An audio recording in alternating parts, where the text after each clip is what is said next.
CBSE board के पिछले वर्षों में आए हुए क्वेश्चंस के वीडियो सॉल्यूशंस देखेंगे आज के इस सेशन में। आज का सेशन का जो चैप्टर है वो चैप्टर है सबसे ज्यादा इंपॉर्टेंट, जो कि सबसे ज्यादा बड़ा चैप्टर माना जाता है 12th क्लास के अंदर, वो है रे ऑप्टिक्स। हाँ जी, ऑप्टिक्स के अंदर दो तरह के पोर्शन होते हैं, that is one is ray optics and other than is wave optics. तो सबसे पहले हम बात करेंगे रे ऑप्टिक्स के वीडियो सॉल्यूशंस के बारे में, और यहां पर आपको देखने के लिए मिलेगी complete analysis of all questions asked in CBSE board exam. कहां से कहां तक? 2016 से 2020 तक। जी हां बच्चों, आपको हर जगह पर 1920 तक का तो मिल जाएगा, लेकिन 2016 टू 2020 तक व्यास के इस YouTube चैनल पर आपको देखने के लिए मिलेगा। तो welcome to the YouTube channel of Vyas edification Kota. We are the latest and fastest growing platform, या फास्टेस्ट ग्रोइंग लर्निंग प्लेटफॉर्म भी हम लोग इसे कहेंगे। तो चलिए हमारे इस वाले चैप्टर की वेटेज को देखते हैं, और हम इस वीडियो में और किन किन चीजों को पाएंगे, यानी कि आपके लिए यह वीडियो किस तरीके से ज्यादा फायदेमंद हो सकता है, उन सभी के बारे में आपको इस वीडियो में बताने वाले हैं। तो चलिए नेक्स्ट स्लाइड पर चलते हैं। नेक्स्ट स्लाइड में आपको पता चलेगा कि आपको इस वाले वीडियो में क्या क्या देखने के लिए मिलेगा। देखिए बच्चों, लेटेस्ट सिलेबस की एनालिसिस होगी यहां पर, जो कि आपको चैप्टर वाइज मिलती चली जाएगी। उसके बाद में आपको इंपॉर्टेंट टॉपिक्स फ्रॉम एनसीईआरटी, जो कि एनसीईआरटी के बेसिस पर इंपॉर्टेंट टॉपिक्स कौन कौन से हैं, उन सब के बारे में आपको बताया जाएगा। उसके बाद में डिलीटेड टॉपिक्स नेम्स फॉर 2020, यानी कि 2020 और 21 में कौन से ऐसे टॉपिक्स हैं जो कि आपके डिलीट कर दिए गए हैं ड्यूरिंग कोविड-19। और उसके बाद में वीडियो सॉल्यूशंस, जो कि मैंने आपको स्टार्टिंग में बता ही दिया था, वीडियो सॉल्यूशंस देखेंगे बोर्ड के सभी जितने भी क्वेश्चंस आए हुए हैं इस चैप्टर के अंदर। और लास्ट में एग्जाम जो कौन कौन से एग्जाम्स के बारे में देखेंगे वो देखेंगे हम 2016 टू 20 तक चैप्टर वाइज। हमने इसको क्लासिफाइड किस तरीके से किया है, चैप्टर वाइज और टॉपिक वाइज भी हमने इसको क्लासिफाइड किया है। तो आपको इसको देखने में बहुत ज्यादा आसानी होने वाली है। जैसे कि आपने कभी एक चैप्टर को अगर आप पढ़ना चाह रहे हो, तो उस वाले चैप्टर में से और उस वाले पर्टिकुलर टॉपिक में से, उस चैप्टर के पर्टिकुलर टॉपिक में से कौन कौन से क्वेश्चंस आपके आए हुए हैं बोर्ड के अंदर, वो सब आप लाइन से देख सकते हैं। तो देखिए इसके वेटेज के बारे में बात करते हैं। तो वेटेज में इसका सबसे ज्यादा, जहां तक मैंने देखा है, तो सबसे ज्यादा वेटेज मैंने इसी का देखा। इसके अलावा करंट इलेक्ट्रिसिटी का भी अच्छा खासा रहता है, लेकिन रे ऑप्टिक्स की बात करेंगे यहां पर। तो देखिए ध्यान से, 2020 के अंदर हर एक पेपर के अंदर, जैसे कि हम लोग बात बताएं कि आपके 2016 के अंदर जो पेपर हुए थे वो 4-5 सेट हुए थे, उन सभी सेट्स के अंदर जो क्वेश्चंस आए थे वो करीब करीब 5 से 6 क्वेश्चंस आपके हर एक पेपर में देखने के लिए मिलेंगे। और अप्रोक्सीमेट जो उनका था पर पेपर जो वेटेज था वो था 11 नंबर का। तो जी हां बच्चों, आप खुद देख लीजिए कि आपके पेपर में टोटली 11 नंबर के तो ये वाले क्वेश्चंस आ जाते हैं। और कौन कौन से टॉपिक से क्वेश्चन आते हैं, तो जितने भी चैप्टर्स हैं जिनमें सबसे ज्यादा इंपॉर्टेंट है वो है reflection of light by spherical mirrors. Spherical mirror से अच्छे खासे क्वेश्चंस आते हैं इसमें, जो कि काफी ज्यादा इजी होते हैं, आप आसानी से कर सकते हो। इसके बाद में रिफ्रैक्शन से आते हैं, टोटल इंटरनल रिफ्लेक्शन से आते हैं। रिफ्रैक्शन के अंदर जो भी स्फेरिकल सरफेसेस से जो हम लोग डेरिवेशंस करते हैं, कुछ कॉन्टेक्ट लेंसेज को पास में लाते हैं, काफी सारी चीजें हैं, उन सबसे रिलेटेड काफी सारे क्वेश्चंस भी आए हुए हैं। Refraction through glass prism also, यानी कि प्रिज्म के तो काफी सारे क्वेश्चंस आए हुए हैं, आपको देखने पर पता चलेगा। और कुछ नेचुरल फिनोमेना जो होते हैं, जैसे कि रेनबो फॉर्म होता है हमें, या फिर एटमॉस्फेरिक रिफ्रैक्शन का नाम हम लोग दे सकते हैं कि हमें जो सन है वो रेड दिखाई देता है जब सनसेट होता है, सनराइज होता है उस वक्त में। तो उस टाइप के क्वेश्चंस को हम लोग सब नेचुरल फिनोमेना के अंदर देखेंगे। और उसके बाद में ऑप्टिकल इंस्ट्रूमेंट्स के बारे में बात करेंगे, जहां पर हम टेलीस्कोप वगैरह के बारे में बात करेंगे, राइट। तो चलिए 2019 में देखते हैं। तो 3 से 4 क्वेश्चंस आए हुए हैं इसके हर एक पेपर में, जिनका वेटेज था बच्चों 10 नंबर का अप्रोक्सीमेट, और जो सिलेबस था वो सेम एज द अबव था। ठीक है, तो इसमें ज्यादा टेंशन लेने की बात नहीं है। अगर हम 2018 में देखें, 17 में देखें, 16 में देखें, तो अप्रोक्सीमेट 6 to 7, 4 to 5 क्वेश्चंस आपको देखने के लिए मिलेंगे, और करीब करीब 10 से 11 नंबर का इनका वेटेज होता है हर एक पेपर के अंदर। तो चलिए स्टार्ट करते हैं हम लोग हमारे इस वाले चैप्टर के वीडियो सॉल्यूशंस के बारे में। और इसका जो सिलेबस है, अगर आपने नहीं भी देखा हो तो भी आप देख लीजिए। देखिए इसका सिलेबस जो है वो कुछ ये इतने पार्ट्स में हम लोगों ने डिवाइड किया हुआ है। अच्छा ऐसा नहीं है कि केवल यही वाले टॉपिक है, इन टॉपिक्स के अंदर भी काफी सारे टॉपिक्स हैं। जैसे कि अगर मैं बात करूं reflection eight spherical surfaces and by lenses, तो इसके अंदर भी काफी सारे छोटे छोटे से टॉपिक्स हैं। तो यह मैंने केवल यहां पर एक मेन हेडिंग आपको दी हुई है। और उसके बाद में डिलीटेड सब सिलेबस के बारे में बात करें, तो डिलीटेड सिलेबस जो है आपका वो कौन कौन सा है, देखिए ध्यान से बच्चों, आपको देखने के लिए मिलेगा। रिफ्लेक्शन ऑफ लाइट जो है वो बोर्ड ने हटा दिया है। उसके बाद में स्फेरिकल मिरर्स के बारे में जो था, यानी कि जो उसका मिरर फॉर्मूला था वहां तक का पोर्शन हटा दिया गया है। यानी कि मिरर फॉर्मूला जो था आपने पढ़ा हुआ भी है, उसके बारे में यहां पर कोई भी बात नहीं होगी। उसके बाद में स्कैटरिंग ऑफ लाइट के बारे में हटा दिया है, ब्लू कलर्स ऑफ स्काई क्यों होता है, या फिर रेडिश जो होता है अपीयरेंस ऑफ द सन, जो कि हमने अभी अभी बात बताया था, at the sunrise and sunset के टाइम पर वो लाल कलर का क्यों दिखाई देता है, ये वाला सिलेबस भी हटा दिया गया है। और resolving power of microscope and astronomical telescope, जो टेलीस्कोप था, माइक्रोस्कोप था, उनकी रिजॉल्विंग पावर किस तरीके से कैलकुलेट की जाती है, उनका डेरिवेशन वगैरह वो सब कुछ हटा दिया गया है। इसके अलावा जो चैप्टर है वो एज इट इज वैसा का वैसा ही बना हुआ है। तो चलिए स्टार्ट करते हैं। सबसे पहले जैसे कि हमने बताया था आपको कि टॉपिक वाइज हमने इसको तोड़ा हुआ है। सबसे पहले फर्स्ट नंबर पर जो हमने टॉपिक उठाया था that is question asked from reflection of light by spherical mirror, है ना।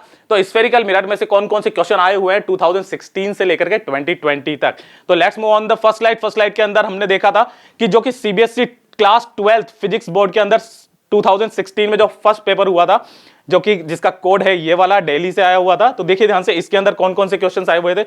एक फर्स्ट क्वेश्चन था जो कि 20 नंबर का क्वेश्चन था अप्रोक्सीमेट। मैंने ये वाली भी हेडिंग वो ही रखी हुई है ताकि आपको देखने पर अच्छे से पता चल जाए। देखिए, calculate the distance of an object of height h from a concave mirror. कौन सा वाला mirror? Concave mirror of radius of curvature 20 centimetre.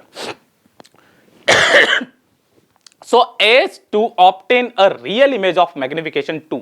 देखिए ध्यान से बच्चों, इसको समझने के लिए क्या करना पड़ता है, आपको एक तो रेडियस ऑफ कर्वेचर दी हुई है। मैं सबसे पहले ए वाले क्वेश्चंस के बारे में बात करूंगा। तो रेडियस ऑफ कर्वेचर जो होती है वो होती है 2f, ये तो आप सब लोग जानते हैं, है ना।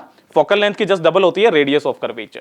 तो यहां से अपन फोकल लेंथ निकाल सकते हैं। उसके बाद में रियल इमेज के बारे में बात करिए तो ऑब्वियसली इन्वर्टेड इमेज बनेगी। ये चीज ध्यान में रख लेना, कॉनकेव मिरर के अंदर इन्वर्टेड इमेज बनेगी। और मैग्निफिकेशन है 2 का मतलब है जो इमेज बन रही है वो बड़ी है। भाई मैग्निफिकेशन क्या होता है? मैग्निफिकेशन होता है हाइट ऑफ इमेज, है ना, डिवाइडेड बाई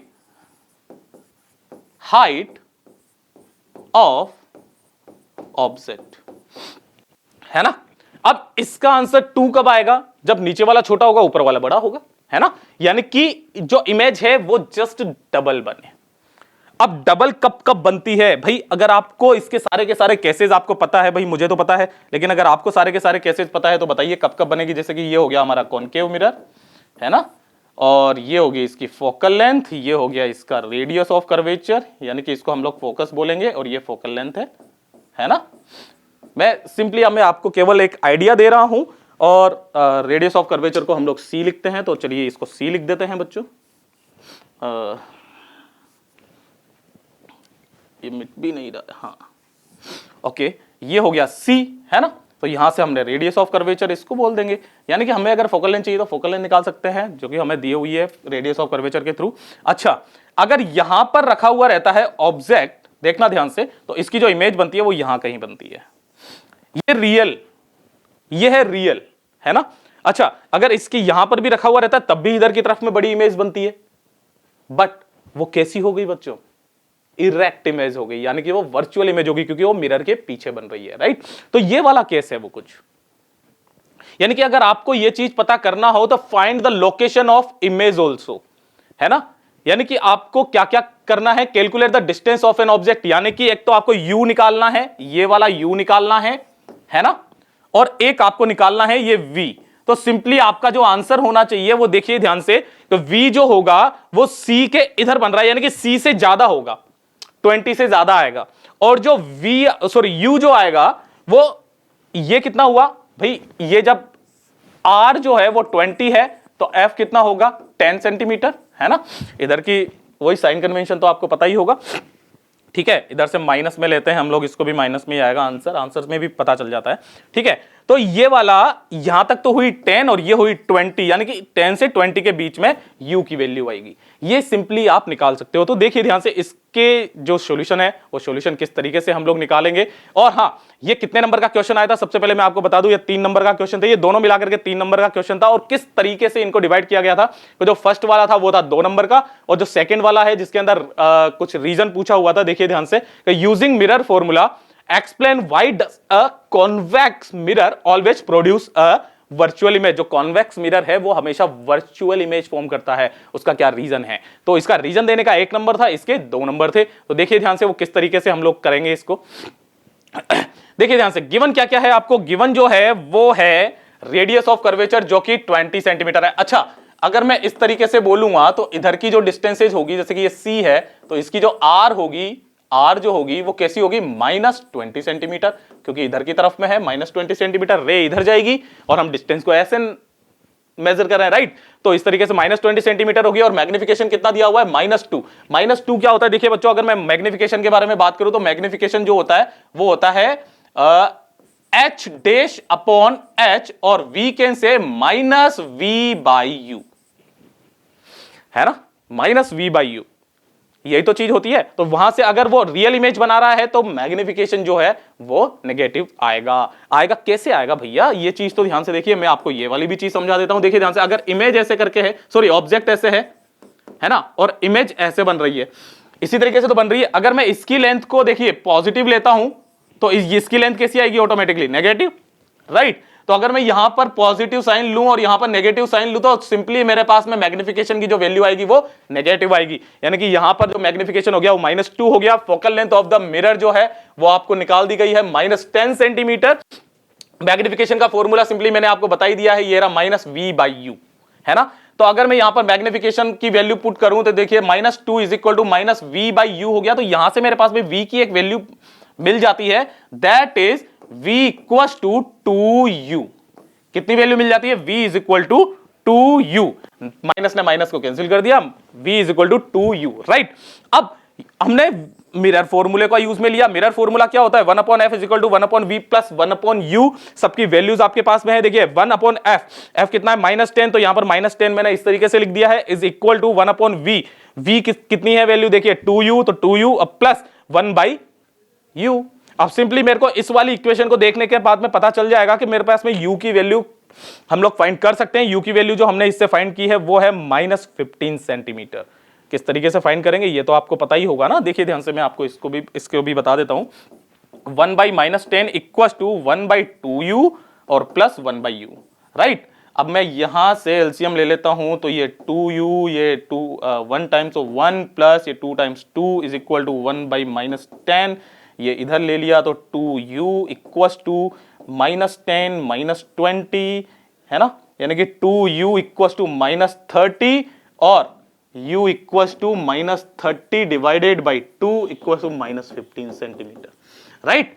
तो इस तरीके से हम लोग कैलकुलेशन कर लेंगे। u की वैल्यू तो हमें आ गई कि -15 सेंटीमीटर, जैसे मैंने आपको बताई थी कि 10 और 20 के बीच में इसकी वैल्यू आएगी, हम सही थे। उसके बाद में अगर v की वैल्यू चाहिए तो भैया ये वाला हमारे पास में फॉर्मूला है। तो v इक्वल्स टू कितना होता है, देखिए ध्यान से, 2 मल्टीप्लाई u की वैल्यू कितनी है 15, तो ये 15 इज इक्वल टू 30। अच्छा, ये भी क्या नेगेटिव में आएगा, जी हाँ, क्योंकि सेम साइड में बन रहा है तो ये भी तो नेगेटिव आएगी। देखिए ध्यान से, सेंटीमीटर में दोनों आंसर आपको पता चल गए। ये v की वैल्यू मिल गई आपको, ये u की वैल्यू मिल गई, ये लीजिए। तो इस तरीके से आपको कैलकुलेशन कर ली थी। मेरी बात क्लियर है। अब उसके बाद में बात करते हैं इसका सेकंड पार्ट जो था कि कॉन्वेक्स जो मिरर होता है वो हमेशा एक वर्चुअल इमेज को फॉर्म करता है। वो क्यों करता है उसका हमें रीजन देना था और हमें एक नंबर वहां से निकाल के ले जाना था। तो ध्यान से देखिए, अगर आप लोग यहां पर मिरर फॉर्मूले के बारे में बात करें तो ध्यान से देखिए, मिरर फॉर्मूला आप सब लोगों को पता है, 1/f is equal to 1/v plus 1/u। ये आपको बहुत इंपॉर्टेंटली याद होना चाहिए। ये आपके सिलेबस में से हटा दिया गया है, लेकिन इसके बिना सारे काम नहीं होंगे। इसके मतलब ये तो आपको आना ही चाहिए। कुल मिलाकर के उन्होंने भी बहुत दिमाग लगा करके किया कि हमने इसको सिलेबस से हटा दिया है, लेकिन इसके बिना काम चलने वाला नहीं है। काफी सारे अच्छे अच्छे क्वेश्चंस इसी से सॉल्व होंगे, राइट। अगर हम इसके अंदर साइन कन्वेंशन यूज में लेते हैं फॉर कॉन्वेक्स मिरर के अंदर, तो हमें यह पता चलता है कि जो फोकल लेंथ है वो 0 से बड़ी है। भैया कॉन्वेक्स मिरर कौन सा होता है, ये वाला, है ना, ये इस तरीके से। अच्छा, इसकी फोकल लेंथ, ये f इधर है तो इसकी फोकल लेंथ जो होती है वो पॉजिटिव होती है ना, यानी कि पॉजिटिव होगी, यानी कि 0 से बड़ी होगी। और u जो होगा, u तो इधर ही रखा हुआ रहेगा ना, जैसे कि इसकी ये ऑब्जेक्ट है ना, तो u कैसा होगा, नेगेटिव होगा। यानी कि जो नेगेटिव चीज होती है वो लेस देन 0 होती है। ये तो आपको बात पता ही होगा। तो जब हमने इसके अंदर पुट किया तो f is positive and u is negative, है ना। v इज ऑलवेज पॉजिटिव, यानी कि इससे जो भी इमेज बनती है वो किधर बनती है, वो हमेशा बिहाइंड द मिरर बनती है। किधर बनती है, बिहाइंड द मिरर बनती है, और ये हमेशा पॉजिटिव होती है। That's why we can say कि ये हमेशा एक वर्चुअल इमेज को फॉर्म करता है, और हमेशा छोटी इमेज फॉर्म करेगा। यहां पर मैंने बड़ी बना दी है, कोई बात नहीं, मैं इसको बड़ा कर दूंगा, ये लीजिए, है ना। तो ये हमेशा छोटी इमेज बनाता है, हमेशा वर्चुअल इमेज बनाता है। मेरी बात क्लियर है। तो ये था हमारा एक क्वेश्चन, और जिसने भी ये क्वेश्चन कर दिया 3 नंबर उसको आसानी से मिल चुके थे। उसके बाद में अगर हम लोग नेक्स्ट क्वेश्चन के बारे में बात करें, जो कि 2 नंबर का क्वेश्चन आया हुआ था और 3rd सेट में आया हुआ था ये वाला, ठीक है। 2019 के अंदर ये वाला क्वेश्चन आया था मिरर्स में, ठीक है। वो कौन सा क्वेश्चन था तो देखिए ध्यान से, 9 नंबर का क्वेश्चन था। सेट नंबर, हमने कोड नंबर भी लिखा हुआ है कि कौन से सेट में ये वाला आया था, तो आप इससे भी चेक कर सकते हैं। उसके बाद में देखिए ध्यान से, for paraxial rays show that the focal length of a spherical mirror is 1/2 of its radius of curvature, यानी कि R is equal to F/2। ये वाला फॉर्मूला हमें क्या करना है बच्चों, प्रूफ करना है। लेकिन किसके लिए, पैरेक्सियल रेज के लिए। काफी सारे बच्चों को पैरेक्सियल रेज के बारे में भी पता नहीं होगा। देखिए बच्चों, 2 तरह की रेजेस के बारे में हम लोग यहां पर सुनने के लिए मिलता है। वन इज पैरेक्सियल रेज और second one is marginal rays, ठीक है। ये दोनों रेज कौन सी होती है, हमेशा ये ध्यान में रखना कि ये जो भी हमारा मिरर होता है, इस मिरर में यहां पे प्रिंसिपल एक्सिस के पास की जो रेज होती है ना, बहुत पास की जो रेज होती है, है ना, इनको हम लोग पैरेक्सियल रेज कहते हैं। और जो काफी ज्यादा दूर होती हैं, इनको हम मार्जिनल रेज कहते हैं। मार्जिनल और ये पैरेक्सियल रेज। बेसिकली ये जितने भी फॉर्मूले होते हैं, है ना, ये जो भी आपने मिरर फॉर्मूला लिया है या इससे रिलेटेड आप जितने भी न्यूमेरिकल्स वगैरह कर रहे हो, जितने भी फॉर्मूले आपने डिराइव किए हैं, वो सबके सब केवल और केवल पैरेक्सियल रेज के लिए, मार्जिनल रेज के लिए नहीं है। मार्जिनल रेज के लिए तो ये वाला फॉर्मूला भी एप्लीकेबल नहीं है, राइट। ये आप जब भी आप बड़ी क्लासेस में जाएंगे, आगे की क्लासेस में आपको देखने के लिए मिलेगा ये। तो मार्जिनल रेज के लिए ये वाला फॉर्मूला एप्लीकेबल नहीं है, लेकिन पैरेक्सियल रेज के लिए है। तो इसको प्रूफ करके आपको बताना है, और इसको प्रूफ करके आप 2 नंबर निकाल सकते हैं। तो ध्यान से देखिए हम लोग इसको किस तरीके से सॉल्व करेंगे। यहां पर हमारे पास में कोई सा भी एक मिरर ले लेते हैं, है ना। ये वाला हमने ले लिया एक कॉनकेव मिरर, ठीक। उसके बाद में हमने एक पैरेक्सियल रेज ली जो कि बहुत ज्यादा पास है इस प्रिंसिपल एक्सिस के, है ना। ये पास में बनाने का मतलब ये था कि ये वाली जो हाइट है और यहां से ये वाली जो डिस्टेंस है, इसको कम से कम किया जाए, यानी कि डीपी जो डिस्टेंस है उसको कम से कम किया जा सके, ठीक है। तो पैरेक्सियल रेज के लिए हमने क्या किया कि एक रे को इस तरह से निकाला जो कि पॉइंट M पर जाकर के इंसिडेंट होती है, और वहां से रिफ्लेक्ट होकर के भाई जो पैरेलल जो है प्रिंसिपल एक्सिस के, वो कहां से निकलेगी, फोकस से निकलेगी। सिंपल सी चीज है। ये लो, मैं आपको इसको थोड़ा सा विजिबल कर देता हूं कुछ इस तरीके से, है ना। ये इस तरीके से होगी, राइट। अच्छा ध्यान से देखिए, अगर मैं इस वाले पॉइंट पर एक नॉर्मल ड्रॉ करूं तो वो नॉर्मल कहां जाता है, सीधा सीधा C पर जाता है, ये आपको पता ही है, ठीक है। अच्छा, ये वाला अगर थीटा है एंगल, तो ये वाला भी कितना होगा, थीटा होगा, क्योंकि लॉ ऑफ रिफ्लेक्शन से, ठीक। अगर ये दोनों थीटा हैं, अगर मैं इन सबको क्लियर कर दूं, अगर ये पूरा का ये वाला पूरा का पूरा कितना हुआ, 2 थीटा, और अगर ये पूरा 2 थीटा, तो ध्यान से देखिए, एक तो ये वाली रे है और एक ये वाली रे है। यहां से ये वाली जो लाइन है, ये इस तरीके से इसको इंटरसेक्ट कर रही है, तो ये वाला जो एंगल होगा 2 थीटा, तो ये वाला भी कितना होगा, 2 थीटा एंगल होगा। अब आपको यहां से सारे के सारे पॉइंट पता चल रहा होगा, ये वाला M है, ये वाला P है, ये वाला D है, यानी कि हमने क्या किया, यहां से एक परपेंडिकुलर यहां पर डाल दिया जो कि D पॉइंट पर है। मेरी बात क्लियर है। अब ध्यान से देखिए, अगर हम लोग इस रे डायग्राम के अंदर देखें और इसके अंदर अगर हम लोग tan थीटा की वैल्यू निकालें, तो ध्यान से देखिए, इस वाले एंगल को F, इस वाले पॉइंट को देखना, फिर दूसरा ये है M, और तीसरा ये वाला देखना, ठीक है। एक ये वाला, ये है D, राइट। एक तो ये वाला आपको देखना है। अगर आप इसके अंदर, ये तो है 2 थीटा, क्लियर है मेरी बात, है ना। और एक ये बड़ा वाला एंगल देखें, ये CM, और सॉरी ये वाला जो एंगल है, अच्छा CM और D, तो यहां से भी हम लोग इसको फाइंड कर सकते हैं। खैर हमें इसकी तो जरूरत ही नहीं पड़ेगी, tan थीटा की वैल्यू हम डायरेक्टली निकाल सकते हैं। तो tan थीटा क्या होता है, हमें बात पता है, कौन सी चीज, आप किस तरीके से आप इसको निकालते हो, हैं वो अपन नहीं निकालते, पाकिस्तान भूखा प्यासा, हिंदुस्तान हरा भरा, है ना। इस तरीके से अगर हम लोग देखें तो ये तो साइन का आ गया, ये कोस का आ गया, ये tan का आ गया। tan मतलब perpendicular divided by base. Perpendicular क्या होगा, अगर हम लोग यहां से देखें तो देखिए 2 थीटा निकालते हैं, tan 2 थीटा की जो वैल्यू निकाली, परपेंडिकुलर जो है वो तो हो गया MD डिवाइडेड बाई बेस कितना हो गया, FD, बेस कितना हो गया, FD, राइट। अब अगर हम लोग इस वाले में देखें, ये वाले में ध्यान से देखिए, तो इसके अंदर ये वाला थीटा है, तो ये वाला भी तो थीटा होगा भाई। इस वाले में देखिए ध्यान से, ये लीजिए, ये वाला अगर थीटा है ना, ये वाला थीटा हो गया, ये वाला M हो गया, ये वाला D हो गया, और ये वाला सी हो गया। अगर हम यहां से टेन थीटा की वैल्यू फाइंड आउट करें तो टेन थीटा देखिए ध्यान से, थीटा के सामने वाला परपेंडिकुलर और ये क्या हो गया base, perpendicular divided by base यानी कि MD divided by CD, MD divided by CD. Tan theta की वैल्यू हमें मिल गई, टेन टू थीटा की वैल्यू हमें इस वाले से मिल गई यानी कि ये दूसरा वाला, ये वाला जो था इससे मिल गई, थीटा और टू थीटा की वैल्यू मिल गई।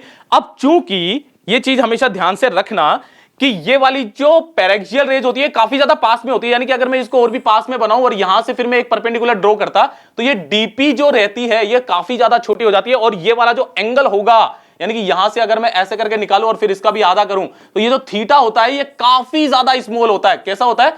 काफी ज्यादा स्मॉल होता है पैरेक्सियल रेज के लिए, क्योंकि ये जब हम लोग इसको छोटा मानते हैं तभी जाकर के वो वाला फॉर्मूला हमारे पास में निकल के आता है। मार्जिनल रेस के लिए हम लोग इसको नेग्लिजिबल नहीं कर सकते, बिल्कुल छोटा नहीं मान सकते, केवल पैरेक्सियल रेस के लिए मान सकते हैं। तो ध्यान से देखिए, अगर मैं यहां पर थीटा को वेरी वेरी स्मॉल कर दूं, है ना, फॉर स्मॉल थीटा, तो टेन थीटा में अगर ये थीटा बहुत ज्यादा छोटा होता है तो ये अप्रोक्सीमेट किसके बराबर हो जाता है?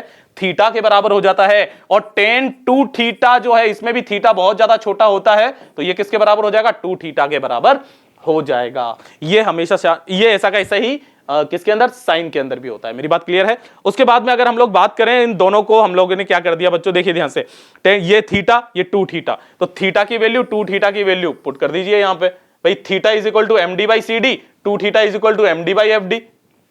थीटा की वैल्यू पुट की हमने, तो ध्यान से देखिए यहां पर जब हमने इसकी वैल्यू पुट की टू, और थीटा की वैल्यू यहां पर भी पुट कर दीजिए, ये लीजिए। और जैसे ही हमने इसको कैलकुलेशन किया, देख लिया एमडी ने एमडी को मार दिया, यहां से इसकी वैल्यू, यहां से इसकी वैल्यू इधर की तरफ में किया, तो ये वाली चीज हमें देखने के लिए मिली। और जब इस वाली चीज को देखने के लिए देख रहे हैं हम लोग, तो एफ डी क्या है यहां पर हम लोग देखते हैं कि ये तो फोकल लेंथ है भाई, है ना।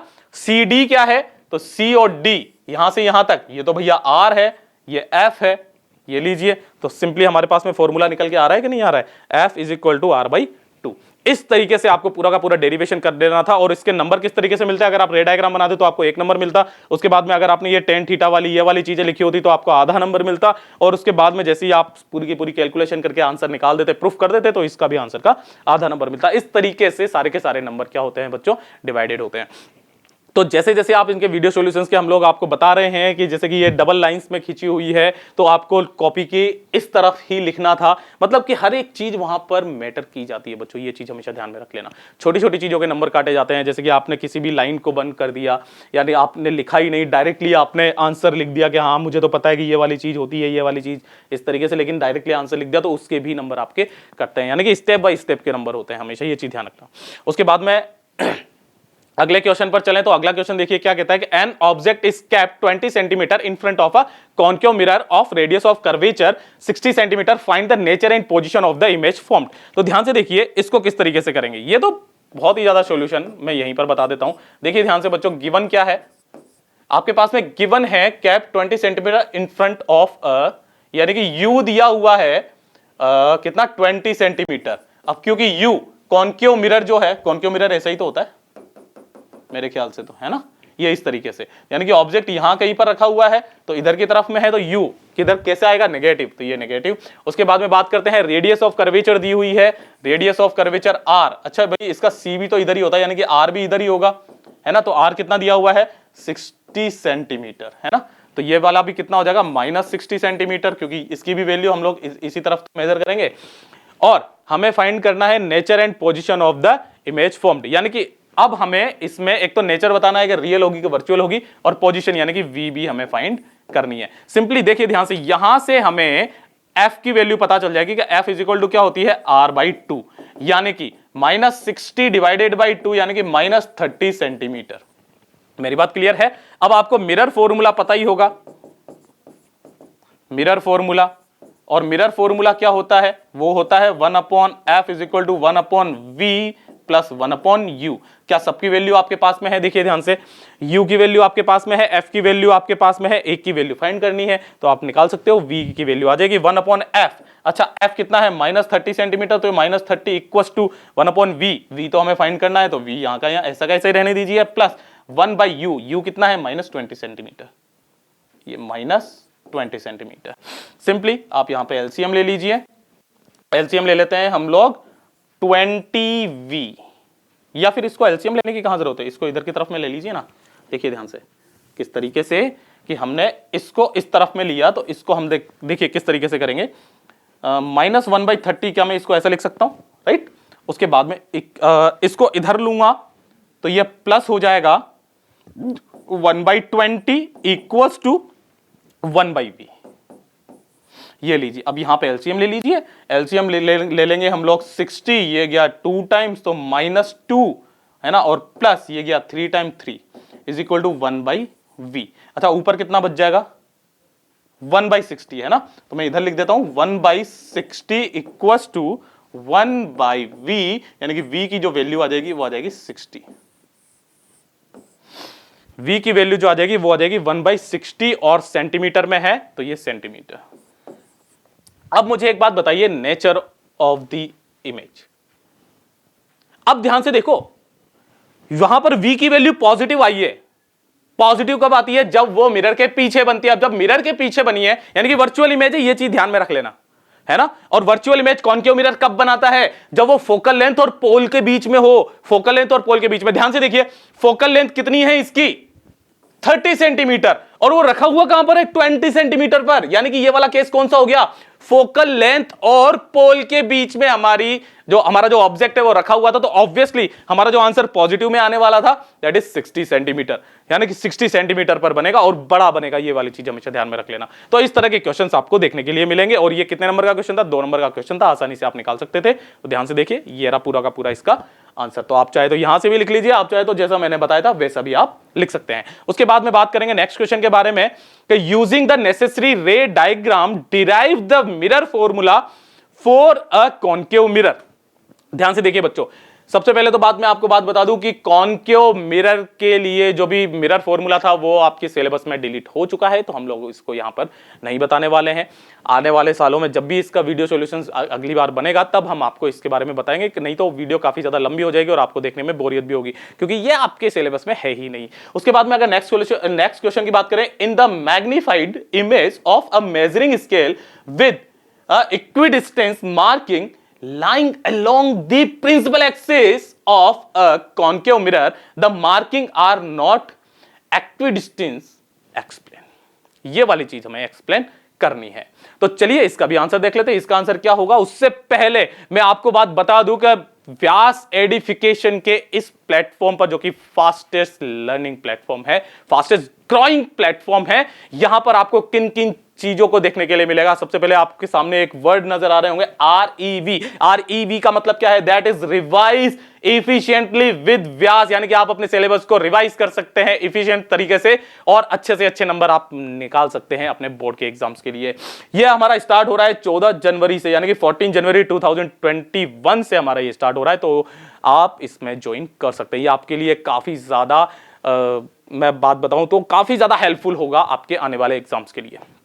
ठीक है, अगर मैं आपकी जगह पर होता तो इस वाली चीज को मैं कभी भी नहीं छोड़ता, तो जल्दी कीजिएगा। उसके बाद में हम लोग बात करें तो देखिए ध्यान से, इसके लिए बता दें कि 10th और 12th सीबीएसई बोर्ड एग्जाम्स के लिए ही एप्लीकेबल है। उसके बाद में बात करें कि यहां पर आपको क्या क्या देखने के लिए मिलेगा, तो देखिए ध्यान से यहां पर क्या क्या देखने के लिए मिलेगा। Quick revision of NCERT topics, NCERT के जितने भी टॉपिक्स है उनका एक क्विक रिवीजन आपको देखने के लिए मिलेगा। उसके बाद में आपको 5 केस पेपर्स भी मिलेंगे, जिसके अंदर से आपके काफी सारे क्वेश्चन, जो भी इंपॉर्टेंट क्वेश्चन है जो कि आपके बोर्ड एग्जाम में आने वाले हैं, है ना, उनके 5 गैस पेपर्स भी आपको मिलेंगे। और यकीन मानिए हर बार क्वेश्चन सेट होते हैं, तो आपके वो भी ज्यादा फायदेमंद होगा। और उसके बाद में हम लोग बात करेंगे कि यहां पर और क्या दिया जाएगा, tips and tricks for writing answer, यानी कि किस तरीके से आपको आंसर अपनी कॉपी के अंदर लिखना है। आपने काफी बार देखा होगा कि आप पूरा आंसर तो लिख देते हो, सब कुछ चीजें लिख देते हो, लेकिन फिर भी आपके काफी बार मार्क्स नहीं आ पाते हैं। हम किस जगह पर गलती करते हैं, तो हम लोग जिन गलतियों को करते हैं उनके क्या क्या टिप्स हैं, क्या क्या ट्रिक्स हैं, जिससे कि वो गलतियां ना हो और हम अच्छे से अच्छे नंबर लेकर के आ सकें हमारे उन्हीं आंसर्स में। तो उन सबकी ट्रिक्स भी आपको दी जाएंगी। तो ये सारी की सारी चीजें आपको दी जाएगी किस पर, व्यास के इस प्लेटफॉर्म पर। और उसके अंदर book your slot now for early registration, यानी कि आप जितना ज्यादा इसका जल्दी रजिस्ट्रेशन करेंगे उतना जल्दी आपका फायदा है। देखिए ध्यान से, आपके सामने इसकी पूरी की पूरी फीस वगैरह लिखी हुई है, और चाहे तो आप इस वाले नंबर पर भी कॉल कर सकते हैं। आपको इस कॉल पर जो भी बात करनी है, आपके जो भी डाउट्स हैं, वो सारे के सारे हमारी जो टीम है, सेल्स टीम है, वो आपको सब कुछ बता देगी। ठीक है, तो ये था मेरा काम आपको इस पूरे के पूरे प्रोग्राम के बारे में बताने का।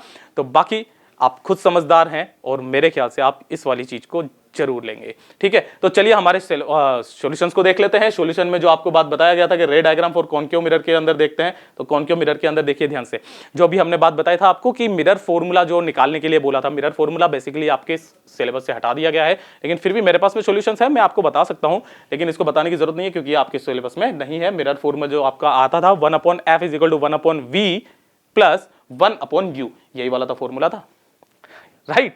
तो चलिए जो नेक्स्ट क्वेश्चन था, नेक्स्ट क्वेश्चन जो था उसके अंदर था magnification is different from different object distances, यानी कि जो मैग्निफिकेशन होता है वो अगर हम लोग u की वैल्यू को चेंज करेंगे तो मैग्निफिकेशन भी क्या होता जाएगा, कम ज्यादा होता चला जाएगा। यानी कि ध्यान से देखिए कि जब ऑब्जेक्ट कहां पर होता है, इंफिनिटी पर, कॉनकेव मिरर के लिए, तो उसकी इमेज होती है फोकस पर। जब उसको पास में लाया जाता है ना, यानी कि जस्ट सी के पीछे लाया जाता है तो उसकी इमेज इधर खिसकती चली जाती है। वो जब सी पर आता है तो इमेज भी सी पर आ जाती है ना। यहां पर मतलब इक्वल बनती है, इससे पहले छोटी बनती थी इमेज, और फिर जब ये ऑब्जेक्ट और आगे चला जाता है, ये और पीछे चला जाता है, तो ये बड़ी बन जाती है और ऑब्जेक्ट छोटा रह जाता है। यानी कि मैग्निफिकेशन किस पर डिपेंड कर रहा है, उसकी डिस्टेंस पर, कि वो मिरर से कितनी दूर रखा हुआ है, तो ये उसके ऊपर डिपेंड करता है। अच्छा, किस तरीके से इसमें नंबर किस तरीके से निकाले गए, तो देखिए ध्यान से, एक नंबर तो था इसका पूरा का पूरा डेरिवेशन लिखने का, है ना, ये फॉर्मूला लिखने का, एक नंबर उसके डेरिवेशन लिखने का था, और बाकी आधा नंबर किसका था बच्चों, इसका रीजन देने का। तो इस तरीके से जो नंबर होते हैं हमारे बोर्ड के अंदर वो कैसे होते हैं बच्चों, क्लासिफाइड होते हैं, बराबर बराबर बटे हुए रहते हैं अपने अपने सेक्शन के अंदर। तो हर एक लाइन लिखना बहुत ज्यादा जरूरी है, पॉइंट वाइज पॉइंट लिखना जरूरी है। ऐसा नहीं है कि ये तो मुझे आता है सर, मैं क्यों लिखूं, इस चीज को लिखने की कहां जरूरत आती है, लेकिन नहीं, ये उसका रूल है कि आपको line wise line, step by step आपको लिखना ही पड़ेगा। उसके बाद में अगर हम लोग बात करें नेक्स्ट क्वेश्चन की, जो कि आपके 2020 के अंदर आया हुआ था, two objects P and Q when placed at different position in front of a concave mirror of focal length 20 centimetre. एक कॉन्केव मिरर है जिसकी फोकल लेंथ 20 सेंटीमीटर है और दो ऑब्जेक्ट हैं P and Q जो कि डिफरेंट पोजीशन पर रखे हुए हैं, यानी कि इसके लिए U अलग होगा, इसके लिए U अलग होगा, राइट। उसके बाद में बात करेंगे from real images of equal size, है ना, form real images of equal size, दोनों के दोनों ही रियल इमेज फॉर्म कर रहे हैं और वो भी इक्वल साइज की फॉर्म कर रहे हैं। ये चीज सबसे ज्यादा मायने वाली बात है। उसके बाद में size of object P is 3 times size of object Q। भाई ये वाली बड़ी कमाल की चीज है, क्वेश्चन है इजी लेकिन इसको कॉम्प्लिकेटेड तरीके से बनाया हुआ है, घुमाया हुआ है, थोड़ा सा दिमाग आपको लगाना पड़ेगा कि जो साइज है P का is 3 times size of Q, यानी कि P जो है वो 3 गुना बड़ा है उससे, Q से। If the distance P is 50 centimetre from the mirror, find the distance of Q from the mirror. समझने वाली बात क्या है, देखिए आपको सिंपल शब्दों में मैं आपको समझाने की कोशिश करता हूं।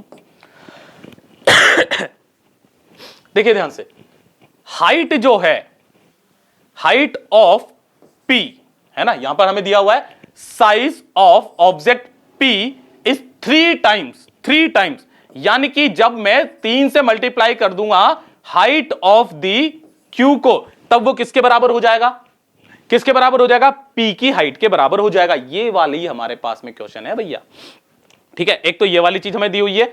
उसके बाद में if the distance P is 50 centimetre, है ना, तो P के लिए कैलकुलेशन कर ले, है ना। तो देखिए ध्यान से, अगर ये जो P है इस कॉनकेव मिरर के सामने 50 सेंटीमीटर पर रखा हुआ है, ये U है जो कि माइनस का है, तो U दिया हुआ है -50 सेंटीमीटर। ये हम किसके लिए कैलकुलेशन कर रहे हैं, P के लिए, है ना। फाइंड द डिस्टेंस Q, ये वाली चीज है। अब इससे हमें निकालना है किसकी, find the distance of Q। Q की डिस्टेंस निकालिए, फोकल लेंथ हमें दी हुई है इसकी F इज इक्वल टू, ये भी 20 सेंटीमीटर है तो -20 सेंटीमीटर, ये ले लीजिए भैया, है ना। अब यहां से हमें निकाल सकते हैं कि V कहां पर बनेगा, V कहां पर बनेगा, है ना। तो V निकाल लीजिए। देखिए ध्यान से भैया, अगर हमें ये वाला फॉर्मूला आता है तो आप ये वाली चीज कर सकते हैं, 1/V + 1/U।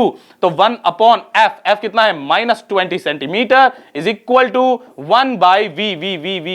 V किधर है, V तो हमें फाइंड आउट करना है, प्लस 1/u, u है -50, ठीक है। अगर हम यहां से इसको कैलकुलेट करेंगे 1/v को ऐसा कैसे रहने देंगे, इसको इस साइड में लेके आएंगे तो माइनस का 20 उसी तरीके से जैसा हमने पहले किया था, और ये माइनस यानी कि इधर जाती है plus 1/50 equal to 1/v divided by कितना आ जाएगा 100 ले लेता हूं मैं यहां पर 5 टाइम, तो माइनस का 5 प्लस 50 से ये 2 times is equal to 1/v है ना। तो ये कितना हो गया -3/100 इक्वल टू 1/v। तो v की वैल्यू जो आ जाएगी -100/3, यानी कि अप्रोक्सीमेट कितनी आ जाएगी 33.33 अप्रोक्सीमेट है ना, 33.33 सेंटीमीटर, ये नेगेटिव में। ये तो हमारे पास में v की वैल्यू आ गई। अगर आप चाहें तो यहां से आप मैग्निफिकेशन की वैल्यू निकाल लीजिए। देखिए ध्यान से, इसका जो मैग्निफिकेशन होगा m इक्वल्स टू, है ना, तो ये तो v की वैल्यू आई, और सेम साइज की ही इमेज जो बनाता है, देखिए फॉर्म एंड रियल इमेज, भाई माइनस में साइन आ रहा है यानी कि रियल इमेज फॉर्म हो रही है,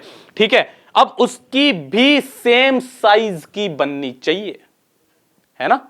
तो इसके लिए भी क्या होना चाहिए, तो इसके लिए कैलकुलेशन करनी है। अब इसकी कैलकुलेशन किस तरीके से करेंगे वो देखिए ध्यान से, मैं आपको पूरा पूरा बता देता हूं कि आपको अगर ऑब्जेक्ट P के लिए निकालना है तो ध्यान से देखिए, आपको मैग्निफिकेशन पता है H2/H1 होती है ना। और इसके अलावा आपके पास में एक और फॉर्मूला होता है कि इस तरीके से भी आप फॉर्मूला निकाल सकते हो। भैया ये फॉर्मूला हमने कहां से निकाला, बता दूं ये वाला फॉर्मूला कहां से निकाला है। देखिए ध्यान से, आपके पास में ये मिरर फॉर्मूला होता है 1/f is equal to 1/v plus 1/u, है ना। इस पूरे को u से मल्टीप्लाई कर दीजिए। अगर मैंने इस पूरे को u से मल्टीप्लाई किया, इसको u से मल्टीप्लाई किया, तो u/f इक्वल टू, इसको लिखेंगे तो u/v और प्लस u/u है तो ये 1 हो जाएगा, ये लीजिए भाई, है ना। अब हमें पता है कि मैग्निफिकेशन जो होता है वो माइनस का v/u होता है ना। यहां पर u/v है। अच्छा इसको उल्टा करके देखो तो यहां पर आ जाएगा माइनस का u/v is equal to 1/m, ऐसे लिख सकते हैं अपन इसको, है ना। और इस माइनस को भी इधर ले जाइए तो यहां पर हम लोग देखते हैं कि -1/m is equal to u/v, यानी कि इस u/v की जगह हम लोग लिख सकते हैं -1/m। तो ध्यान से देखिए, मैं इस पूरे को मिटा दूं, है ना, इसको पूरे को मिटा देता हूं, फिर उसके बाद में आपको आगे बताता हूं, है ना। तो यहां पर देखिए u/f equal to -1/m plus 1, ये लीजिए मैग्निफिकेशन की वैल्यू यहां से आप निकाल सकते हो, सेम फॉर्मूला आ जाएगा आपके पास। ध्यान से देखिए, तो यहां पर देखने के लिए मिलेगा, हमें 1 को उधर ले जाइए तो 1/m जो है वो आ जाएगा u/f माइनस 1, तो 1/m इक्वल टू ये होगा u माइनस f/f। तो m इक्वल टू कितना हो जाएगा f divided by u minus f, ये लीजिए। और यहां पर रियल इमेज है तो नेगेटिव के लिए साइन आएगा, यहां पर नेगेटिव हम लोग करेंगे तो इधर भी नेगेटिव से, तो ये वाला फॉर्मूला हमारे पास में इस तरीके से आ जाएगा। भाई हमने नेगेटिव साइन काम में ले लिया ना रियल इमेजेस के लिए, तो रियल इमेजेस के लिए यहां पर नेगेटिव लगा दो तो सेम फॉर्मूला आ जाएगा, राइट। अब उसके बाद में फोर्थ ऑब्जेक्ट क्यू ऑब्जेक्ट के लिए किस तरीके से करेंगे, क्यू ऑब्जेक्ट के लिए भी ये वाली चीज हो जाएगी। हमने उसके लिए मैग्निफिकेशन हमने कितना रख दिया m डैश, जो कि h2 dash divided by h1 dash, है ना भाई। दोनों के लिए, इसके लिए h2 हमने और h1 माना, इसके लिए डैश डैश लगा करके माना q के लिए, तो इसके लिए फॉर्मूला भाई फोकल लेंथ तो मिरर की वो की वही सेम रहेगी। u1 और u2 अलग अलग थी, ये u1 और u2 हमने अलग अलग कर दिया। उसके बाद में अगर हम लोग देखें तो जो h1 है ना, वो कितनी है बच्चों, h1 is equal to 3 times of h dash की हाइट, यानी कि h डैश की हाइट से 3 गुना ज्यादा है ये वाली चीज हमें तो पता ही है ना। अब यहां से देखिए कि H2 जो है, यानी कि दोनों की सेम साइज थी, यानी कि H2 और H2 डैश दोनों सेम होनी चाहिए, राइट। उसने पहले ही बोला हुआ था कि दोनों की दोनों सेम होंगी, यानी कि उनकी हाइट सेम होगी, तो H2 और H2 डैश तो सेम होगी। F आपको पता है -20 सेंटीमीटर है और U1 आपको पता है -50 सेंटीमीटर है। यहां से सारी की सारी कैलकुलेशन करो, देखिए m अपॉन ये वाली को ये वाली से डिवाइड कर दीजिए, ये लीजिए। और जैसे आपने ये वाली को ये वाली से डिवाइड किया तो m upon m dash equal to ये हो गया h2 अपॉन h1, है ना, और इनटू ये वाला उल्टा हो जाएगा ना, क्योंकि ये डिवाइड में था, ये वाला उल्टा हो जाएगा, तो h1 dash divided by h2 dash, यही तो होगा। ये देखिए यहां से, और अगर आप इसको भी करेंगे तो इसको भी करने के लिए देखिए क्या करेंगे कि ये f upon f minus u1, और जब ये डिवाइड में है लेकिन हम मल्टीप्लाई में लिखेंगे तो ये उल्टा लिखेंगे तो f minus u2 divided by f, ये लीजिए। सबके आंसर्स आप निकाल सकते हो, सबके आंसर आप देख सकते हो, f ने f को मार दिया, ये देखिए ध्यान से, यानी कि f minus u2 divided by f minus u1, ये चीज आ चुकी है। उसके बाद में सबकी वैल्यूज पुट कर दीजिए। यहां पर क्या है, m upon dash is equal to h2 upon h1 कितना है भाई, h2 अपॉन h1 ये हो गया 1/3, आपको दिया हुआ था यहां से, ये रहा। ठीक है भाई, कहां से निकाला, यहां से हम लोग निकालेंगे 1/3 है ना, तो ये वाला h1 dash divided by h1 है ना, h1 dash divided by h1, ये वाली जो चीज आई इसका मतलब कितना आ गया 1/3 है ना, और इसने इसको मार दिया। ध्यान से देखिए, क्लियरली मैं आपको बात बता दूं क्या चीज है कि इन दोनों का रेशियो तो कितना है, यहां से निकालो। देखिए ध्यान से, कि 3 को इधर लेके आएंगे तो h1/3 equals to h1 dash. अब मैं इस h1 को भी इधर भेज दूं तो 1/3 equals to h1 dash divided by h1, ये लीजिए। तो h1 dash divided by h1, h1 dash divided by h1, इसका तो मतलब आ गया 1/3, और h2 और h2 डैश ये दोनों तो इक्वल थे, इसने इसको मार दिया। ये लीजिए भैया 1/3 इज इक्वल टू f की जगह -20 रखा, माइनस u2 हमें पता नहीं है, ये वाली -20 रखा, और माइनस u1 कितना है -50, तो माइनस माइनस प्लस हो चुका है, तो यहां पर प्लस आ चुका है। उसके बाद में हम लोगों को क्या करना है, सिंपली ये वाली इक्वेशन सॉल्व करनी है। वो इक्वेशन क्या बन चुकी है देखिए ध्यान से, तो 10 इक्वल टू -20 माइनस u2, और यहां से हमें निकाल के बाद पता चला कि u2 जो होगा, u2 इक्वल टू माइनस के 30 सेंटीमीटर होगा। ये लीजिए, इस तरीके से आपको ये भारी भरकम कैलकुलेशन करनी थी। खैर आपने इसके अंदर क्या किया, मिरर फॉर्मूले को यूज में लिया है और ज्यादा कुछ भी नहीं किया है। मेरी बात क्लियर है। उसके बाद में 2020 के अंदर एक और क्वेश्चन आया, दैट 35 नंबर का, और कौन से पेपर में, 5वें नंबर के सेट में आया था। देखिए ध्यान से क्या चीज है, define the term focal length of a mirror with the help of a ray diagram obtain the relation between its focal length and radius of curvature। यानी कि सिंपली हमें देखने के लिए क्या मिल रहा है, देखने के लिए ये चीज मिल रहा है कि ये सबसे ज्यादा इंपॉर्टेंट क्वेश्चन कौन सा है, r/2 इक्वल्स टू f, इसको डिराइव करना सबसे ज्यादा आ रहा है। और इसके अलावा एक और जो सबसे ज्यादा मेन फॉर्मूला होता है mirror formula 1/v plus 1/u, ये सबसे ज्यादा इंपॉर्टेंट था। तो ये वाला तो आना ही आना चाहिए। खैर ये वाला आपके कोर्स में हटा दिया गया है, लेकिन ये वाला फॉर्मूला आपको याद होना चाहिए। कॉम्पिटिटिव बेस्ड एग्जाम जितने भी होंगे उसने नहीं हटाया, ये आपके बोर्ड ने हटाया केवल। ठीक है, तो ये आपको याद होना चाहिए, f is equal to r/2।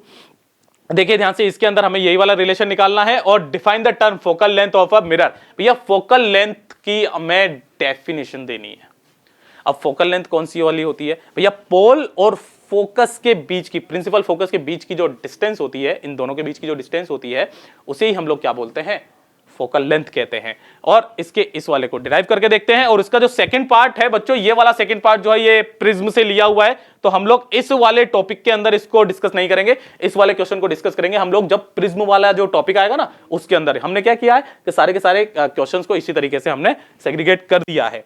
ठीक है, तो देखिए ध्यान से, इसके अंदर किस तरीके से हम लोग निकालेंगे कि फोकल लेंथ क्या होती है, क्या, it is the distance of the point from the pole of mirror through which ray of light moving parallel to its principal axis passes of appear to come from। यानी कि अगर हम लोग यहां से देखें तो इस वाले मिरर के लिए देखा है ना, तो यहां से ये वाली रे गई है ना, और यहां से रिफ्लेक्ट होकर के इस तरीके से जाती है। तो इसमें तो हम लोग ये चीज कहते हैं कि ये कहां से आ रही है, ये कहां से आ रही है, जिस पॉइंट से भी आ रही है ये फोकस है, और इस फोकस की और यहां से ये वाली जो डिस्टेंस होती है दैट इज फोकल लेंथ। ठीक है, अच्छा, और इसके अगर डेरिवेशन के बारे में बात करें तो डेरिवेशन अभी अभी हमने थोड़ी देर पहले देखा ही था, चाहे तो इसके लिए निकाल लीजिए भैया। देखो इसके अंदर भी हम लोग इस तरीके से निकाल सकते हैं। इस वाले पॉइंट पर हमने ये क्या कर दिया, एक भैया ये क्या है, ये नॉर्मल ड्रॉ कर दिया यार, ये वाला थीटा है, ये वाला थीटा है ना, तो ये पूरा का पूरा 2 थीटा, तो ये वाला पूरा का पूरा 2 थीटा, क्योंकि ये वाली जो लाइन है ये ऐसी की ऐसी है, ये वाली ऐसी की ऐसी ही है। ध्यान से देखिए, ये पूरा 2 थीटा तो ये वाला पूरा 2 थीटा, ये वाला थीटा तो ये वाला भी थीटा। फिर से वापस आपको पास में दो तरह के वो क्या कहते हैं इसको, ट्राइंगल मिल चुके हैं। देखिए ध्यान से, एक तो ये वाला और एक ये वाला, tan थीटा निकाल लीजिए। थीटा बहुत ज्यादा छोटा है, क्यों, क्योंकि ये पेरेक्सियल रेज है, और हम यहां पर इस चैप्टर के अंदर जो भी देखेंगे वो पेरेक्सियल रेज के लिए ही सब कुछ देखेंगे। तो ये वो का वो ही डेरिवेशन है, एज इट इज, ये का यही आपको कर देना है। और इसका भी जो आंसर आएगा वो यही वाली चीज आएगी। देखिए ध्यान से, ये वाला ये आ चुका है, ये रहा बच्चों। और ये कितने नंबर का क्वेश्चन था, देखिए ध्यान से, सबसे मेन तो बात ये है ना कि ये कितने नंबर का क्वेश्चन था। कहां गया हमारा क्वेश्चन जो है वो, ये रहा 5 मार्क्स का क्वेश्चन था, जिसके अंदर ये वाला और ये वाला दोनों मिला के 5 मार्क्स के क्वेश्चन थे, जिसमें से हमारा जो फर्स्ट था ए जो पार्ट था वो देखिए ध्यान से किस किस तरीके से 1 नंबर की इसकी डेफिनेशन पूछी गई थी, आधे नंबर का ये रे डायग्राम बनाना था आपको, और आधे नंबर का ये वाला पूरा का पूरा डेरिवेशन करना था। इस तरीके से 2 नंबर का तो ये अकेला क्वेश्चन था। उसके बाद में आधे नंबर का ये वाला फॉर्मूला लिखने का क्वेश्चन था, यानी कि 2.5 मार्क्स तो केवल इसी में था, बाकी का 2.5 मार्क्स इसके अंदर थे। वो इस तरीके से इसको हम लोग डिस्कस करेंगे किसके अंदर, जब हम लोग प्रिज्म वाले चैप्टर को देखेंगे। ठीक है, तो ये सारी की सारी चीजें थी जो कि आपको बता देनी थी, है ना।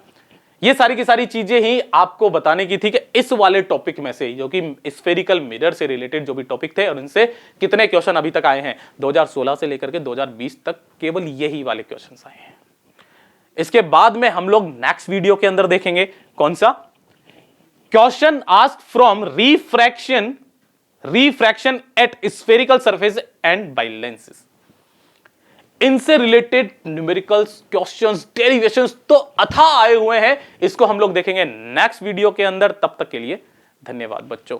और आपको याद तो होगा ही सही हमारे उस वाले प्रोग्राम के बारे में, रिवाइज प्रोग्राम के बारे में, REV के बारे में, तो आप उसके बारे में एक बार सोचिएगा जरूर, वो आपके लिए काफी ज्यादा फायदेमंद हो सकता है। तो चलिए मिलते हैं नेक्स्ट लेक्चर में।